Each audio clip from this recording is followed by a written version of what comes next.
চলমান সংঘাতের মধ্যে ইরান এক দীর্ঘস্থায়ী যুদ্ধের জন্য নিজেকে সম্পূর্ণরূপে প্রস্তুত ঘোষণা করেছে। ইসলামিক রিভলিউশনারি গার্ড কর্পসের মুখপাত্র ব্রিগেডিয়ার জেনারেল আলী মোহাম্মদ নাইনি এক বিবৃতিতে জানিয়েছেন, তেহরান এমন কিছু উন্নত ও শক্তিশালী যুদ্ধ প্রযুক্তি বা অস্ত্র মোতায়েন করতে যাচ্ছে যা এই যুদ্ধে এর আগে কখনো ব্যবহার করা হয়নি।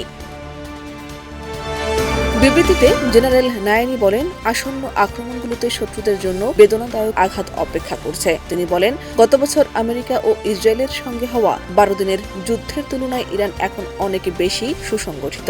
চলমান এই সংঘাতকে পবিত্র ও বৈধ যুদ্ধ হিসেবে অভিহিত করে তিনি বলেন, নতুন প্রযুক্তি ও অস্ত্র আসার পথে রয়েছে যা এখনও বৃহৎ পরিসরে ব্যবহার করা হয়নি।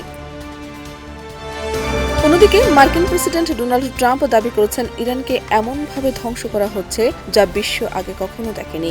ট্রাম্পের মতে, ইরানের বিমান বাহিনী ও বিমান প্রতিরক্ষা ব্যবস্থা এখন সম্পূর্ণ অকেজো।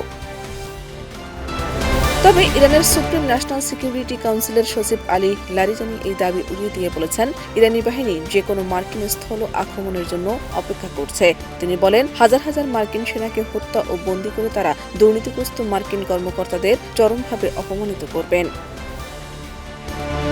28 ফেব্রুয়ারি থেকে শুরু হওয়া মার্কিন যুক্তরাষ্ট্র ইসরায়েলি হামলায় ইরানের নিহতের সংখ্যা বেড়ে দাঁড়িয়েছে 1000-এর বেশি। রাজধানী তেহরানের দক্ষিণ পশ্চিমে পারান্ডের শহরের দুটি স্কুল ও ক্ষেপণাস্ত্র হামলার শিকার হয়েছে।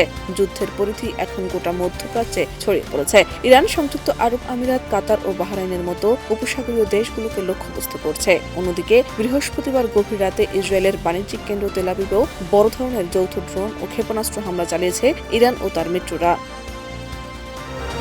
শাহনাজ পারভীন, দেশ রূপান্তর।